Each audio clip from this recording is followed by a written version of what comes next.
नमस्कार. जय शिवराय. आज आपण पाहणार आहोत प्रकरण 22चा उर्वरित भाग म्हणजे 22B आणि हे प्रकरण नेताजी पालकरवर आहे.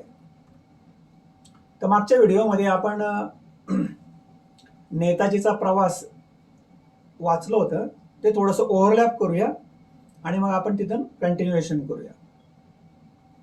नेताजीचा प्रवास. खोटे भांडण रंगवून नेताजी महाराजांच्या आज्ञेप्रमाणे विजापूरला चालता झाला आणि आदिलशहाला सामील झाला. महाराजांनी मग सेनापती पद शूरवीर प्रतापराव गुजर यांच्याकडे दिले. प्रतापराव मिर्झाराजांच्या बाजूने आदिलशहाशी लढू लागला. मिर्झाराजांनी विजापूरवर आक्रमण केलेले होते. अशा अडचणीच्या वेळेस नेताजी सारखा शूर सरदार आल्यामुळे आदिलशहाला आनंद झाला. बादशहाने त्याला 4 लाख होऊन बक्षीस दिले व नोकरीवर ठेवून घेतले. आणि मग नेताजीने आदिलशहाच्या सैन्याचा पैशाचा वापर करून मिर्झाराजांना झंझावती आक्रमणाने झोडपण्यास सुरुवात केली. मिर्झाराजांचा पराभव होऊ लागला. नेताजी प्रकरणामुळे त्यांची पाचावर धारण बसली. त्यांना धक्काच बसला.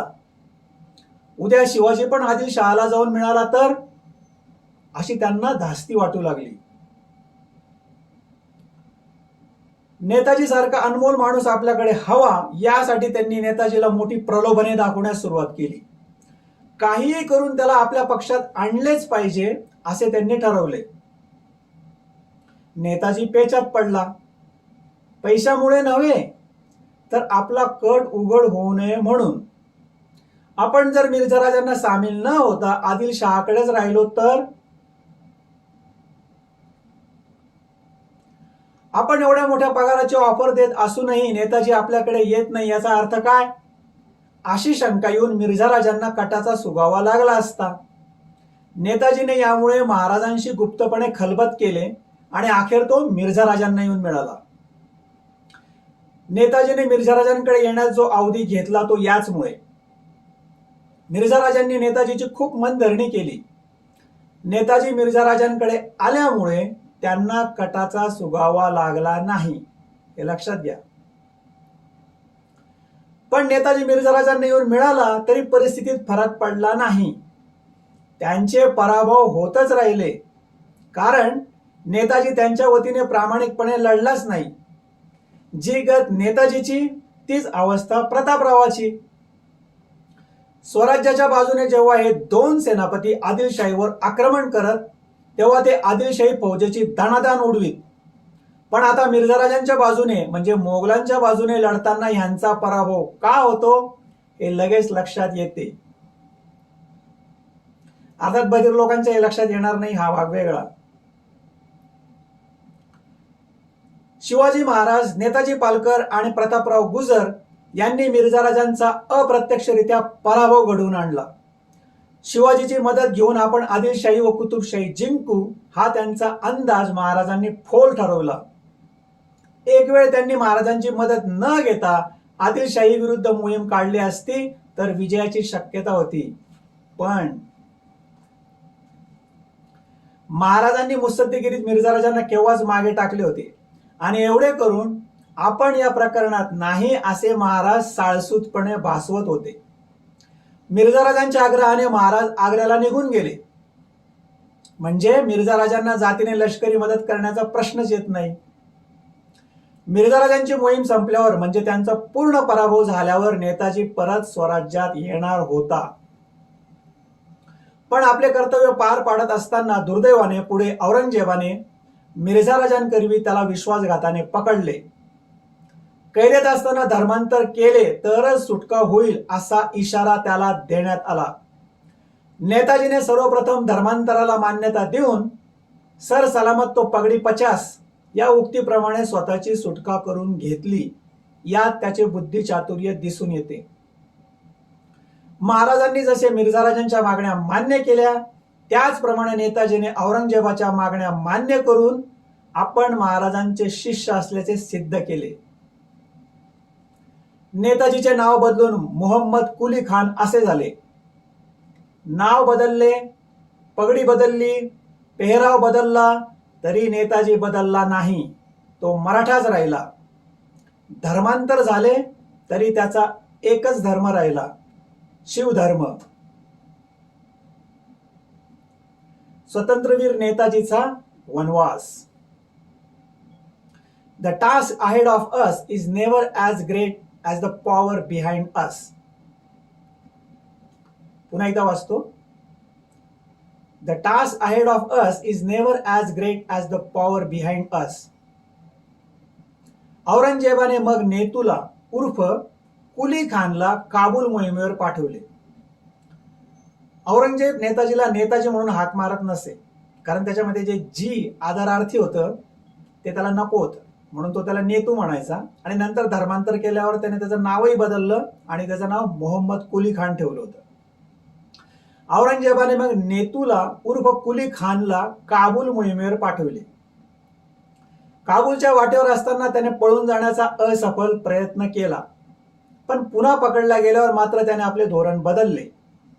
पळण्याचा प्रयत्न न करता जिद्दीने, चिकाटीने आल्या परिस्थितीला तोंड देण्याचे ठरविले. नेताजी ज्या परिस्थितीत सापडला त्या परिस्थितीचा विचार केल्यास मन थक्क होऊन जाते.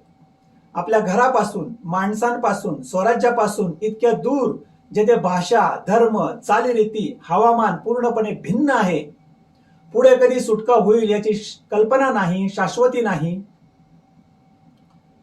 महाराष्ट्रात आपल्या महाराजांशी संपर्क करण्याचे साधन नाही, अशा काबूलच्या त्या डोंगराळ प्रदेशात तेथील धिप्पाड, क्रूर अशा पठाणी, बंडखोर टोळ्यांशी लढा द्यायचा ही सामान्य गोष्ट होती काय? यात नेताजीचा संसारही उद्ध्वस्त झाला. बरे, यात नेताजीचा काय दोष होता? कोणता गुन्हा त्याने केला होता?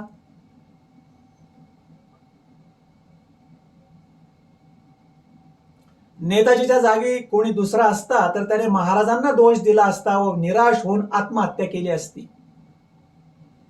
पण नेताजीने महाराजांकडून स्फूर्ती घेतलेली होती. शिवशाहीचा पीळ त्यात पुरेपूर उतरलेला होता.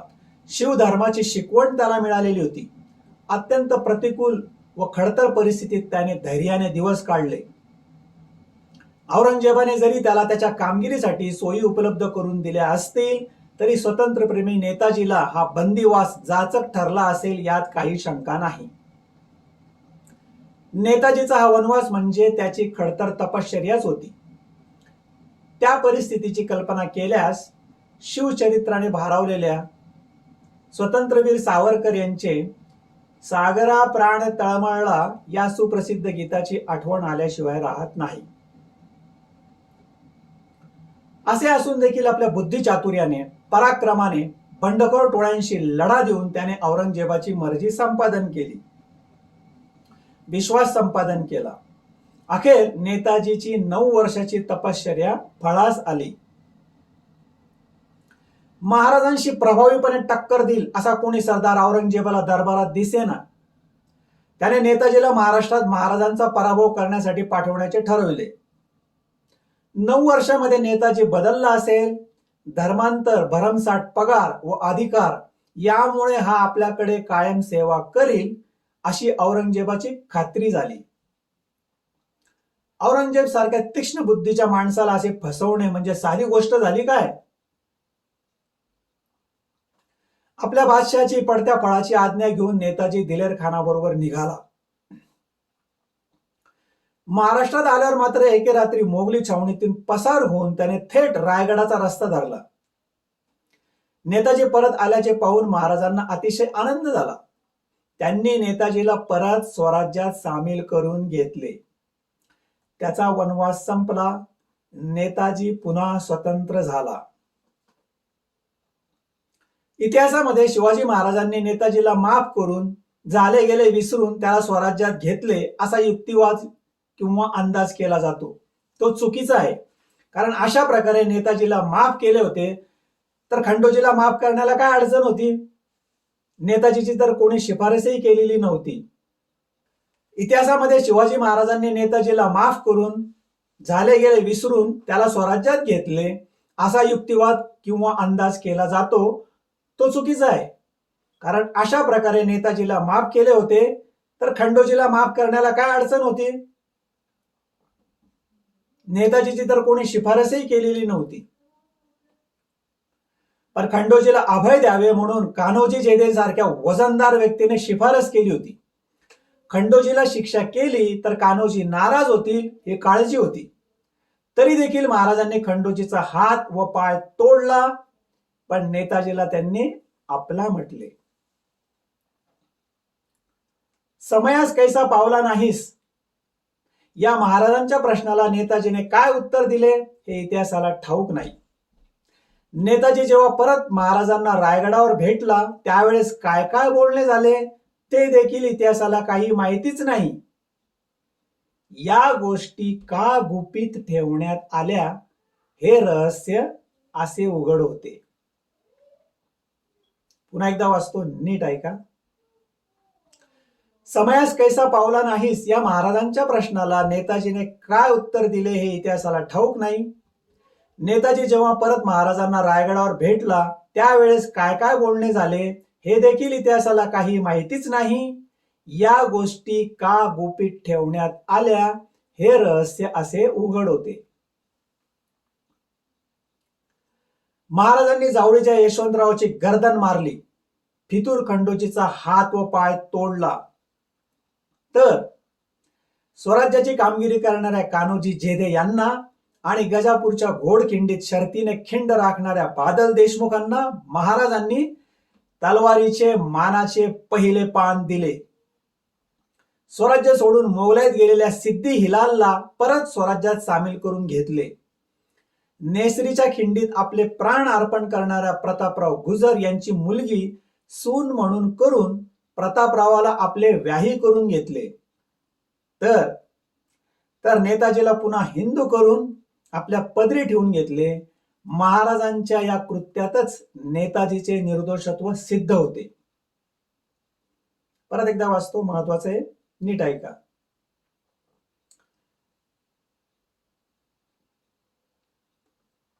स्वराज्याची कामगिरी करणाऱ्या कान्होजी जेधे यांना आणि गजापूरच्या घोडखिंडीत शर्तीने खिंड राखणाऱ्या बादल देशमुखांना महाराजांनी तलवारीचे मानाचे पहिले पान दिले. स्वराज्य सोडून मोगलाईत गेलेल्या सिद्दी हिलालला परत स्वराज्यात सामील करून घेतले. नेसरीच्या खिंडीत आपले प्राण अर्पण करणाऱ्या प्रतापराव गुजर यांची मुलगी सून म्हणून करून प्रतापरावाला आपले व्याही करून घेतले. तर नेताजीला पुन्हा हिंदू करून आपल्या पदरी ठेवून घेतले. महाराजांच्या या कृत्यातच नेताजीचे निर्दोषत्व सिद्ध होते. आता आपण पुढे जाऊया. महत्वाचा प्रश्न, महाराजांनी नेताजीचीच निवड का केली? या कटासाठी महाराजांनी नेताजीलाच का निवडलं ते आपण समजून घेऊया. या कटासाठी महाराजांना अत्यंत शूर, बुद्धिमान, प्रसंगावधान राखणाऱ्या व महत्वाचे म्हणजे निष्ठावंत शिलेदाराची आवश्यकता होती. नेताजीमध्ये हे सर्व गुण होते. तसेच आग्रा भेटीच्या निमित्ताने महाराजांनी मोगल आदिलशाही लढाईतून आपले अंग काढून घेतले होते. पण पुरंदरच्या तिसऱ्या कलमामुळे नेताजीला मिर्झाराजांसाठी, मोगलांसाठी लढावे लागत होते. या कारस्थानामुळे नेताजीची तहातून सुटका झाली. नेताजीच्या कर्तृत्वामुळेच त्याला सरसेनापती पद मिळालेले होते. प्रति शिवाजी ही उपाधी त्याने सार्थ करून दाखवली. ही उपाधी इतर कोणालाही मिळवता आली नाही हे लक्षात घेतले तर नेताजीच्या कर्तृत्वाचा अंदाज येईल.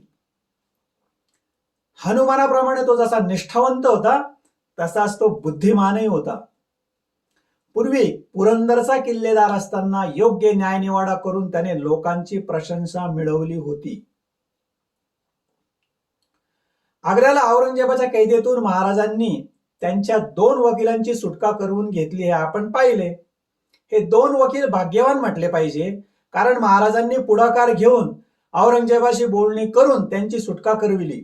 मात्र नेताजी कैदेत पडल्यावर व पुढे धर्मांतर करून काबूलला गेल्यावर महाराजांनी त्याच्या सुटकेसाठी काही केले नाही, म्हणजे त्यांना काही करता आले नाही.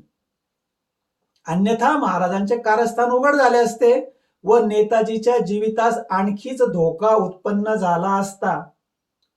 त्यामुळे नेताजीने स्वतः आपली सुटका करून घेतली.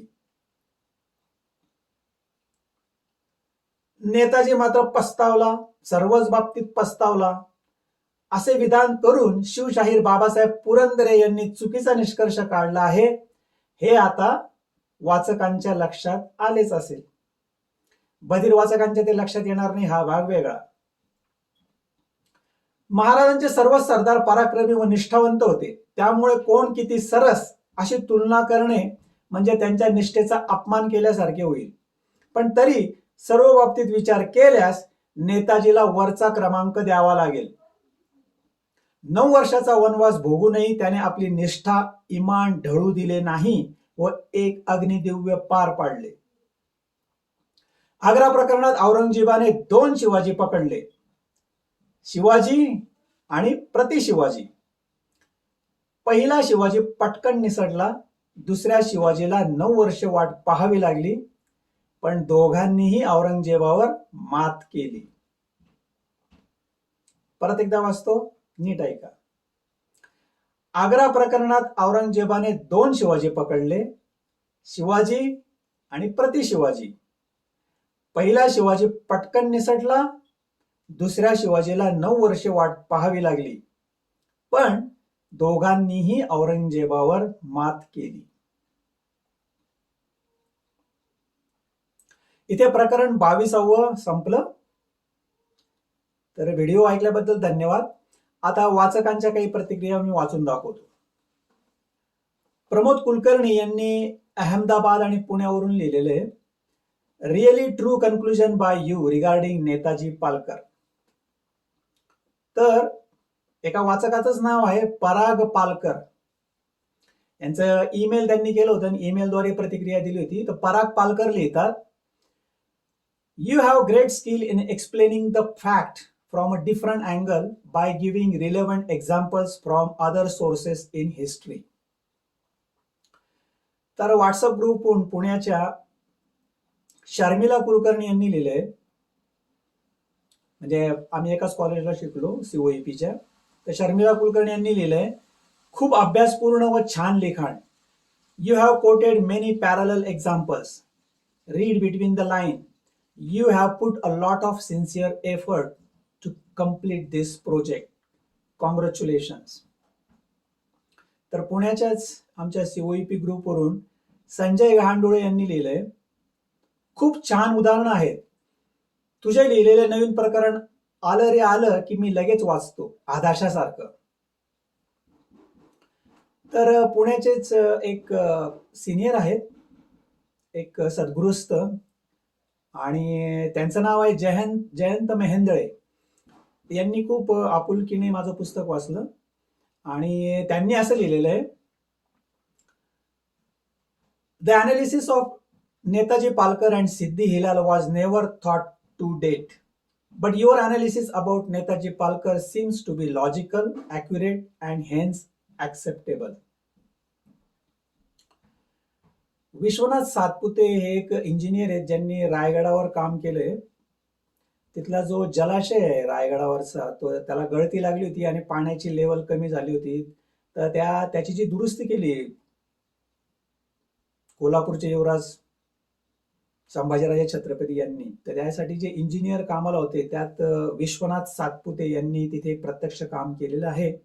आणि त्यांनी माझं पुस्तक वाचलं, त्यांना ते खूप आवडलं आणि त्यांनी प्रतिक्रिया नोंदवली आहे.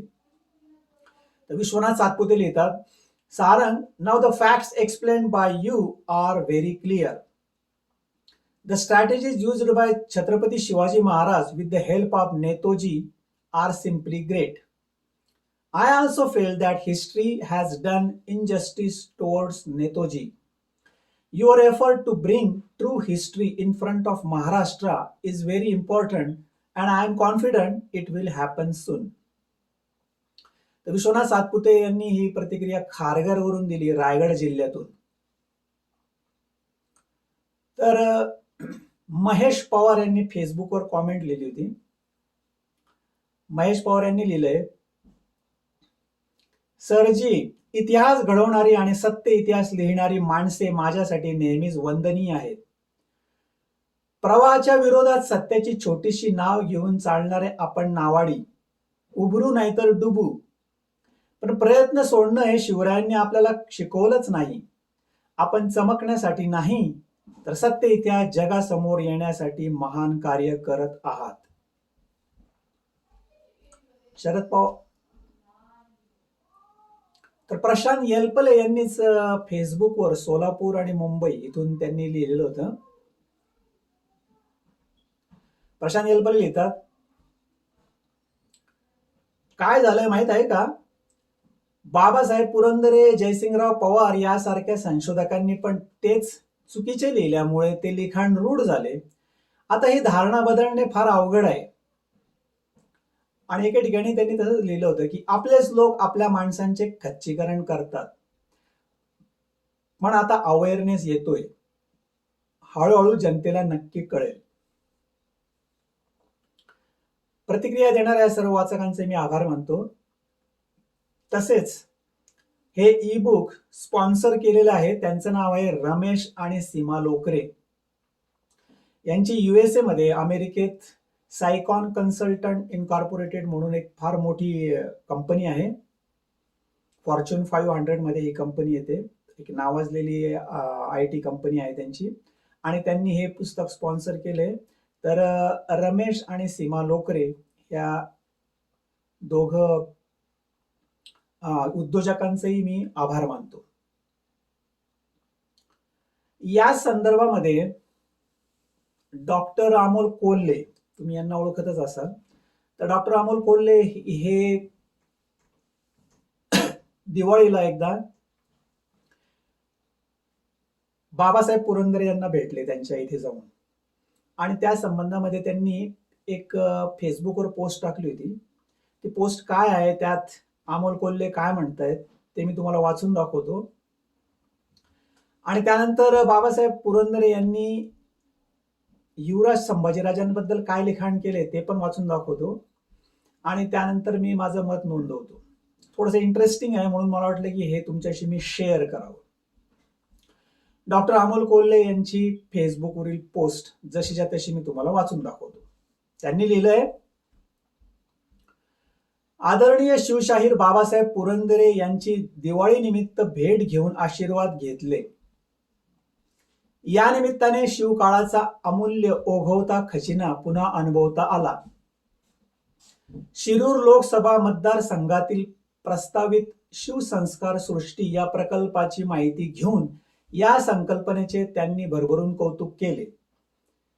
स्वराज्य जननी जिजामाता मालिका, आगामी चित्रपट यावर मोलाचे मार्गदर्शन मिळाले. या प्रसंगी शिवगंध पुस्तक त्यांना दिले आणि त्यांच्याकडून छत्रपती संभाजी महाराजांची राजनीती ही दिवाळी पुस्तक भेट मिळाली. वयाचे शतक साजरे करणाऱ्या एका आदरणीय शिवप्रेमीच्या सहवासातील हा अविस्मरणीय दिवाळ सण. आणि त्यांनी तो फोटो पण शेअर केला होता. बाबासाहेब पुरंदरे बरोबर आहेत आणि बाबासाहेब पुरंदरे त्यांना एक पुस्तक गिफ्ट म्हणून देत आहेत दिवाळी निमित्त. आता या संबंधामध्ये शिवशाहीर बाबासाहेब पुरंदरे यांनी युवराज शंभूराजे दिलेर खानाला जेव्हा जाऊन मिळाले होते त्या संबंधी त्यांच्या पुस्तकात एक वर्णन केलेले आहे. हे वर्णन तुम्ही कान देऊन, कान उघडे ठेवून नीट ऐका. शिवशाहीर बाबासाहेब लिहित आहेत, युवराज संभाजीराजे मोगलांकडे गेले. दिलेर खानाला सामील होण्यासाठी गेले. केवढी भयंकर बातमी ही. महाराजांच्या मस्तकावर वज्राघात झाला. काय ऐकतो आहोत हे? शिवाजीचा मुलगा मोगलांकडे गेला, औरंगजेबाकडे. मराठ्यांचा भावी राजा औरंगजेबाला सामील झाला. शिवाजीच्या साऱ्या यशावर कुऱ्हाड कोसळली. मोगलांची धुळधाण करणाऱ्या शिवाजीचा प्रचंड पराभव उडाला. महामानी शिवाजीचा सारा दिमाग मातीला मिळाला. शिवाजीचा पोरगा औरंगजेबाच्या दारात मुजरे करीत गेला. संभाजीराजांनी एका दिवसात बापासकट सर्वांना मूर्ख ठरवून टाकले. शिवशाहीर बाबासाहेब पुरंदरे असं लिखाण त्यांनी केलेले. आणि असं लिखाण करणाऱ्या बाबासाहेब पुरंदरेंना डॉक्टर अमोल कोल्हे जाऊन भेटले आणि त्यांच्याकडून ते पुस्तक त्यांनी घेतलं. काय? छत्रपती संभाजी महाराजांची राजनीती हे असं पुस्तक त्यांनी घेतलं. आता या बाबतीत माझ्या मनात काही प्रश्न निर्माण झाले आणि मी माझं मत इथे मांडतोय. ते पुढील प्रमाणे. युवराज संभाजीराजे म्हणा किंवा नेताजी पालकर म्हणा, हे जे स्वराज्य सोडून नेताजी आदिलशाहीला जाऊन मिळाला होता आणि युवराज संभाजीराजे दिलेर खानाला म्हणजे मोगलांना जाऊन मिळाले होते, या संबंधी माझं मत मी असं व्यक्त करतो. हा महाराजांचा गनिमी कावा होता. याआधी पण त्यांनी सिद्दी हिलालला, बाबाजी राम होनप देशपांडेला मोगलांकडे तर नेताजी पालकरला आदिलशहाकडे पाठवले होते. ही त्यांची राजनीती होती. हा खरा इतिहास आहे. म्हणजे महाराजांनी देशपांडेंना आणि नेताजी पालकरला यांना शत्रूंकडे पाठवले होते. त्याच पद्धतीने युवराज शंभूराजांनाही त्यांनी शत्रूंकडे पाठवले होते. ही त्यांची राजनीती होती. हा शिवाजी महाराजांचा गनिमी कावा होता आणि बाबासाहेब पुरंदरेंना ही गोष्ट अजिबात ध्यानात आली नाही आणि त्यांनी हे वरील प्रकारचं लिखाण केलेलं आहे. आणि म्हणून मी पुढे असा प्रश्न विचारला आहे की अमोल कोल्हे बाबासाहेबांकडून छत्रपती संभाजी महाराजांची राजनीती पुस्तक मिळाले असे म्हणतात, मग त्यांना हे बाबासाहेबांचे वरील लिखाण मान्य आहे का, याचा खुलासा त्यांनी करावा. बाबासाहेबांनी इथे महाराजांचा एकेरी उल्लेख करण्याची व असे लिखाण करण्याची काय गरज होती?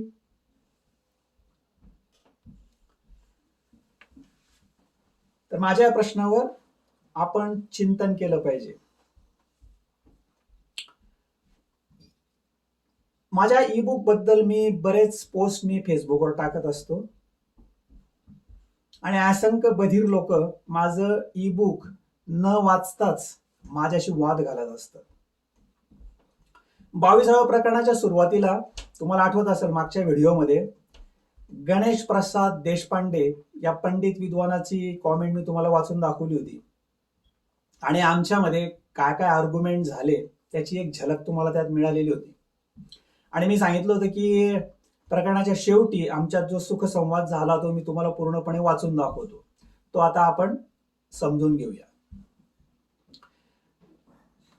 इंटरेस्टिंग आहे. तुम्हाला हे आमचं डिस्कशन नक्कीच आवडेल अशी मला खात्री आहे. न वाचताच बधीर लोक मायाशी कसे वाद घालतात किंवा पंडित विद्वान लोक आणि त्यांची मग कशी फजिती होते त्याचं हे उदाहरण मी तुम्हाला देतोय. मागे मी माझं ई बुक वाचावं असं युवराज संभाजीराजे छत्रपती कोल्हापूरचे त्यांना मी रिक्वेस्ट केली होती. 2 वेळा मी त्यांना पत्र पाठवलं होतं पण त्यांनी माझ्याकडे दुर्लक्ष केलं होतं. त्या संबंधी मी इतिहास संशोधन मंडळ या फेसबुक ग्रुपवर पोस्ट टाकली होती आणि त्यात पुढील प्रकारे मी लिहिलेलं होतं. मी लिहिलं होतं की युवराज संभाजीराजे छत्रपतींना म्हणजे कोल्हापूरचे युवराज संभाजीराजे छत्रपतींना जेम्स लेनचे आणि गिरीश कुबेराचे पुस्तक विकत घेऊन वाचण्यास वेळ आहे. बिकानेरला जाऊन चुकीचा इतिहास ऐकण्यास वेळ आहे. पण महाराजांचा आणि युवराज शंभूराजांचा खरा इतिहास असलेले विनामूल्य ई बुक वाचण्यास वेळ नाही आणि इच्छाही नाही. काय म्हणावे या प्रकाराला? असं एक फ्रस्ट्रेटेड होऊन मी एक ती पोस्ट टाकली होती. त्यावर या विद्वान पंडितांनी, ज्यांचं नाव आहे गणेश प्रसाद देशपांडे, यांनी कॉमेंट लिहिली होती. त्यांनी लिहिलं होतं की काय म्हणावे या प्रकाराला, याचे उत्तर सोपे आहे. लेखकाची विश्वासार्हता हेच ते उत्तर आहे. त्यावर मी त्यांना रिप्लाय दिलं, बरं मग जेम्स लेन आणि गिरीश कुबेरावर जास्त विश्वास आहे काय? त्यावर त्यांनी उत्तर दिलं, हो, कारण ते विना पुराव्यांचा कानात सांगितलेला इतिहास सांगत नाही. विश्वास या पद्धतीवर आहे. व्यक्ती सदोष असू शकतात, म्हणूनच पद्धत शक्य तितकी निर्दोष, पुराव्यांवर आधारित आणि कानात न सांगितलेली असायला हवी. म्हणून विनामूल्य ई बुक पेक्षा जेम्स लेन आणि गिरीश कुबेर यांची विश्वासार्हता जास्त आहे. असं पोचक उत्तर त्यांनी दिलं होतं. त्यावर मी त्यांना रिप्लाय दिला, कारण त्यांनी लिहिलं होतं की म्हणूनच पद्धत शक्य तितकी निर्दोष, पुराव्यांवर आधारित आणि कानात न सांगितलेली असायला हवी. म्हणून मी त्यांना उत्तर दिलं की बरं मग मी सांगितलेला इतिहास पुराव्यांवर, संदर्भावर आधारित नाही, यासाठी तुमच्याकडे कोणता पुरावा आहे का? मनात आलं ठोकून दिलं.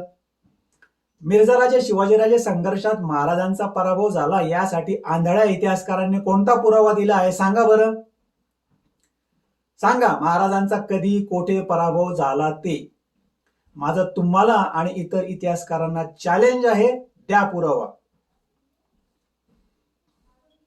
आणि या प्रकारचं संभाषण झाल्यावर मी तिथे खाली एक प्रश्न विचारला होता, यांना जेम्स लिओन गोड वाटतोय म्हणजे या देशपांडेंना, काय कारण असावे. आणि इथून आमचा सुखसंवाद परत सुरू झाला, जो आपण नीट ऐका, इंटरेस्टिंग आहे. तर त्यांनी त्यांचे आर्ग्युमेंट सुरू केले. गणेश प्रसाद देशपांडे लिहितात,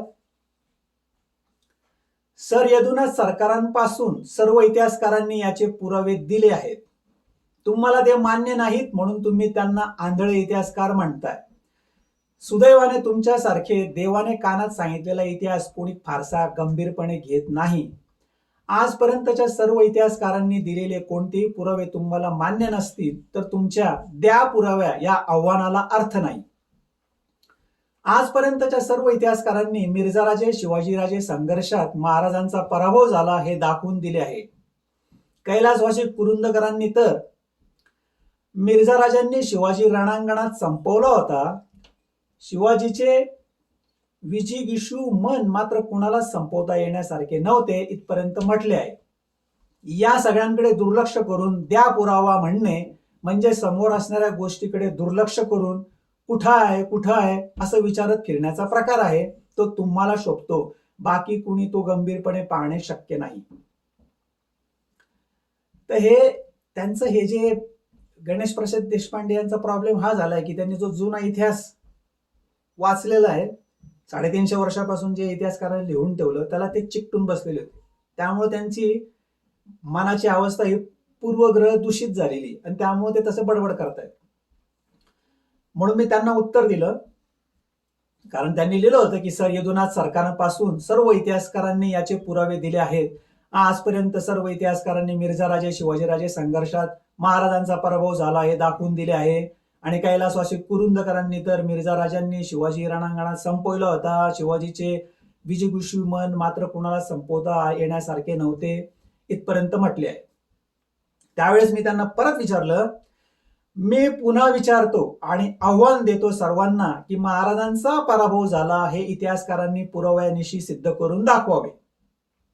इतिहासकारांनी याचा घंटा पुरावा दिलेला नाही. ना यदुनाथ सरकार, ना कुरुंदकर, ना बाबासाहेब पुरंदरे. फक्त सर्वांनी बोंब ठोकली महाराजांचा पराभव झाला म्हणून. निव्वळ बिंडोकपणा. तुम्ही नरहर कुरुंदकर यांचे विधान पुरावा म्हणून देणार काय? मिर्झाराजांनी शिवाजी रणांगणात संपवला होता असे विधान करून नरहरने आपल्या अकलेचे तारे तोडले आहेत. अशा लेखकाच्या विधानाला पुरावा म्हणणार असाल तर तुमचा हा युक्तिवाद दीड दमडीच्या किमतीचा पण नाही. जेम्स लेनच्या लिखाणाची विश्वासार्हता जास्त आहे असे देखील तुम्ही म्हणता, यावरून तुमच्या अकलेचा अंदाज येतो. मग गणेश प्रसाद देशपांडे यांनी मला परत रिप्लाय दिला, तो पुढील प्रमाणे, तुमच्याकडून अशाच प्रलापांची अपेक्षा आहे. कुरुंदकरांचे विधान हा पुरावा नव्हे तर निष्कर्ष आहे. यदुनाथ सरकारांपासून सर्व इतिहासकारांनी जो पुरावा दिलाय तो आहे महाराजांचा मिर्झाराजांशी झालेला तह.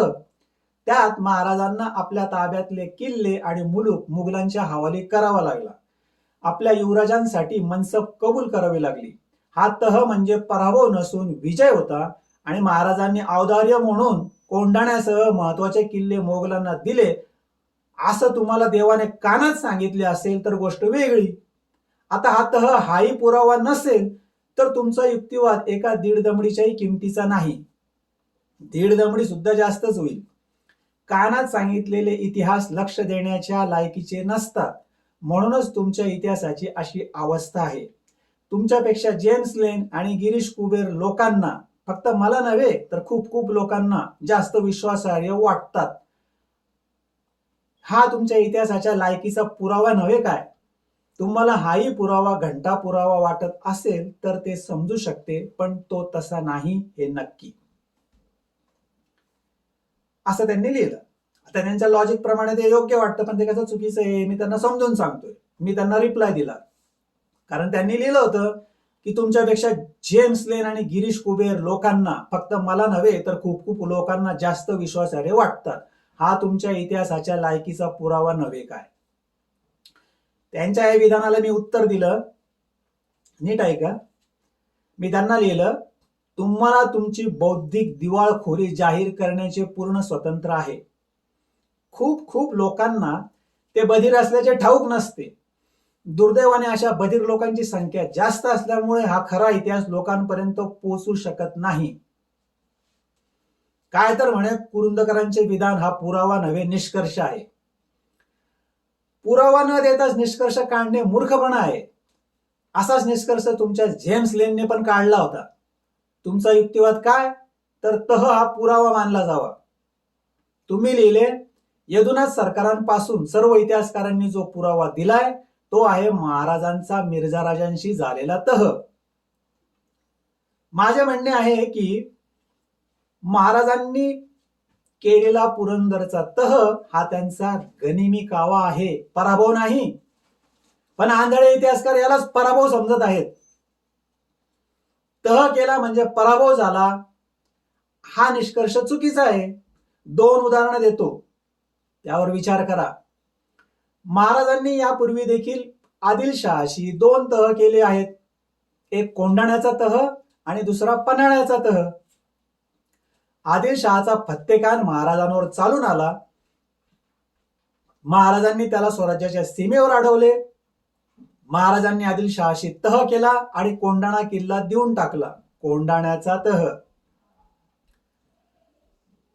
आदिलशहाचा सिद्दी जोहर महाराजांवर चालून आला.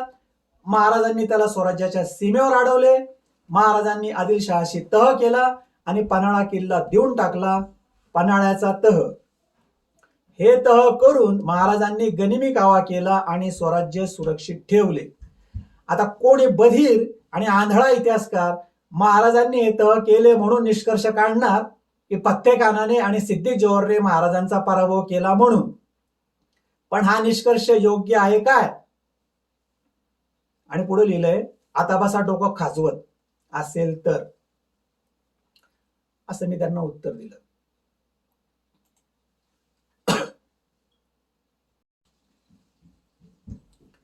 एक गणेश देशपांडे पण ऐकणारे नव्हते, ते पण पेटलेले होते. त्यांनी मला रिप्लाय दिला परत. काय लिहिलं त्यांनी ऐका. 2/3 राज्य शत्रूच्या हवाली करून आणि 1/3 राज्य आपल्याकडे ठेवून केलेला गनिमी कावा हे हास्यास्पद आहे. त्यामुळे खूप खूप लोकांना ते बधीर असल्याचे ठाऊक नसते.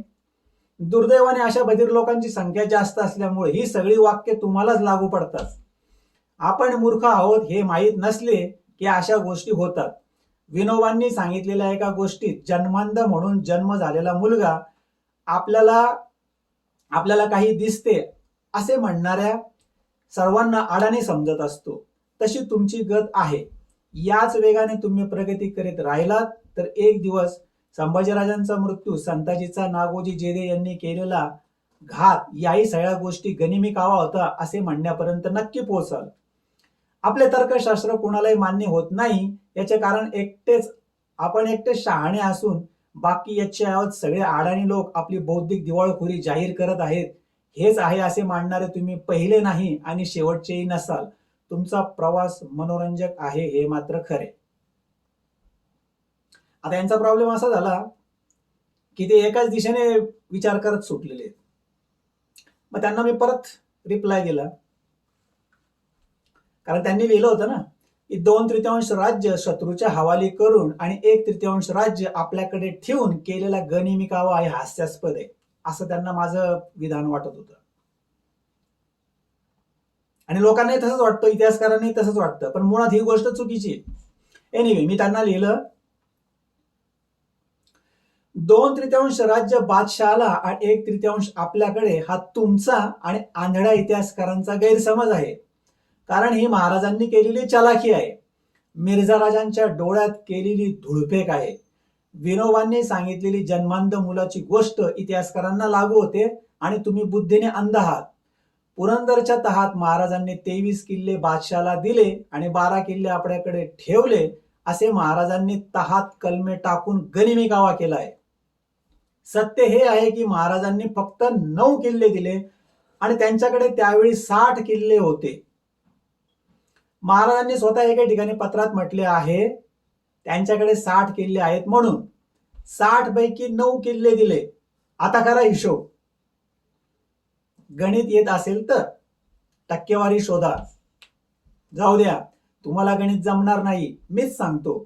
फक्त 15% होतात. 66% नाही, 2/3 नाही. पुरंदरच्या तहातील किल्ल्यांचे आकडे फसवे आहेत आणि मी ते आकडे फसवे असल्याचे माझ्या ई बुक मध्ये पुराव्यानिशी सिद्ध केले आहे. पण तुम्हाला हा खरा इतिहास वाचायचा नाही, समजून घ्यायचा नाही, कारण तुम्ही बुद्धीने अंध म्हणजे बधीर आहात आणि तुम्ही स्वतःच ते सिद्ध पण करत आहात. मागील कॉमेंट मध्ये मी तुम्हाला फत्ते खान आणि सिद्दी जोहरच्या मोहिमेबद्दल प्रश्न विचारून डोकं खाजवायला सांगितले होते. त्याचे उत्तर देण्याचे पण तुम्ही टाळले. आणि तुमचा आदर्श कोण? तर जेम्स लेन. निव्वळ बिंडोकपणा. त्यावर त्यांनी उत्तर दिलं. ते एक गमतीशीरच आहे. बघूयात एक त्यांनी काय लिहिलं. मिर्झा राजांपासून इतिहासकारांपर्यंत सर्वांनी 23 आणि 12 असाच हिशोब दिला आहे.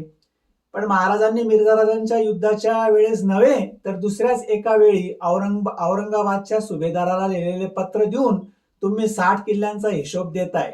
भलत्या गोष्टी भलत्या ठिकाणी देणारे तुम्ही खोटा इतिहास लिहिणारे भंपक आहात. तुम्ही म्हणता ते पत्र सुद्धा पुरंदरेन सगट सगळ्यांनी दिलेले आहे, पण ते भलत्याच वेळेचे आहे.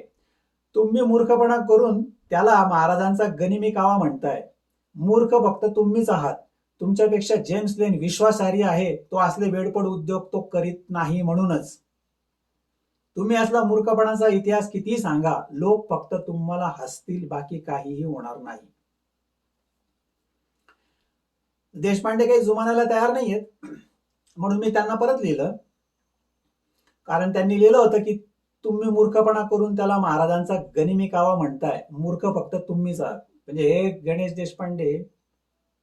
गणेश प्रसाद देशपांडे मला मूर्ख म्हणतायत. पण ठीक आहे, त्यांना ते तसं वाटतंय. बधीर असल्यामुळे त्यांना ते तसं वाटणं साहजिक आहे. मी त्यांना लिहिलं, तुम्ही बधीर असल्याचे स्वतः सिद्ध करत आहात. 18व्या शतकातला श्रेष्ठ फ्रेंच विचारवंत व्हॉल्टेअर यांनी आपल्या अ पॉकेट फिलॉसॉफिकल डिक्शनरी मध्ये common sense is not so common असे लिहिले आहे. तुम्हाला काहीच कॉमन सेन्स नाही.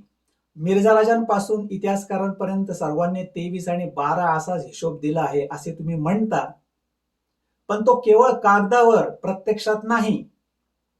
मिर्झा राजे आणि आंधळे इतिहासकार त्या कागदी भेंडोळ्यालाच कुरवळत बसले. म्हणजे पुरंदरच्या तहाच्या त्या ड्राफ्टलाच कुरवळत बसले. पुन्हा सांगतो, महाराजांनी फक्त 9 किल्ले दिले, 23 नाही. माझी पूर्वीची कॉमेंट परत वाचा. नीट वाचायचं नाही, काही नाही, नुसताच वाद घालायचा. महाराजांनी 60 किल्ले असलेले पत्र दुसऱ्या मुघल सरदाराला लिहिले आहे, मिर्झा राजांच्या मोहिमे अगोदर, म्हणजे 1664 मध्ये. तुम्हाला गणित जमत नाही आणि कॉमन सेन्स चालत नाही. म्हणजे महाराजांकडे 1664 मध्ये 60 किल्ले होते आणि लगेच एका वर्षांनी 1665 मध्ये त्यांची संख्या 35 वर आली. 35 कशामुळे? तर 23 अधिक 12. मग इतर 25 किल्ले कुठे गायब झाले, असा त्यांना मी प्रश्न विचारला. माझ्या ई बुक मध्ये मी 60 किल्ल्यांची सविस्तर यादी दिली आहे, पण तुम्हाला ते पुस्तक न वाचताच माझ्याशी वाद घालण्याची खुमखुमी आली आहे आणि तुम्ही स्वतःची फजिती करून घेत आहात. गेल्या 12 वर्षात कोणी माईचा लाल अजून पुढे आलेला नाही ज्याने माझे ई बुक वाचून मी मांडलेल्या मुद्द्यांचे योग्य खंडन केले आहे. मी मात्र बाबासाहेब पुरंदरेन सगट आंधळ्या इतिहासकारांचे लिखाण खोडून काढले आहे. 25 किल्ले कुठे गायब झाले याचे उत्तर द्या. आता बसा पुन्हा डोकं खाजवत असेल तर, आणि म्हणे तुमच्यापेक्षा जेम्स लेन विश्वासार्ह आहे. बधीरपणाचा कळस झाला. तर अशा पद्धतीने हा सुखसंवाद झाला. माझ्या या रिप्लाय नंतर त्यांनी परत रिप्लाय दिला नाही. गणेश प्रसाद देशपांडे सारखे असंख्य लोक हे माझ्याशी माझं ई बुक न वाचता खरा इतिहास समजून न घेता माझ्याशी वाद घालत असतात आणि मग त्यांच्यावर अशी फजिती येते, पण त्याला अर्थात मी काहीच करू शकत नाही. एनिवे, असे इतरही बरेच उदाहरण आहेत. मी दुसऱ्या व्हिडिओमध्ये त्या लोकांच्या कॉमेंट शेअर करत राहील. या व्हिडिओच्या डिस्क्रिप्शनमध्ये लिंक आहे. त्या लिंकवर क्लिक केल्यावर पुढचा एपिसोड सुरू होईल, म्हणजे 23वा एपिसोड सुरू होईल. आता 2 एपिसोड बाकी आहेत जे तुम्हाला पाहायचे आहेत. 23 आणि 24 म्हणजे ई बुकचा पहिला भाग संपला. तर हा खरा इतिहास ऐकल्याबद्दल तुम्हा सर्व शिवभक्त वाचकांचा मी आभारी आहे. जय शिवराय.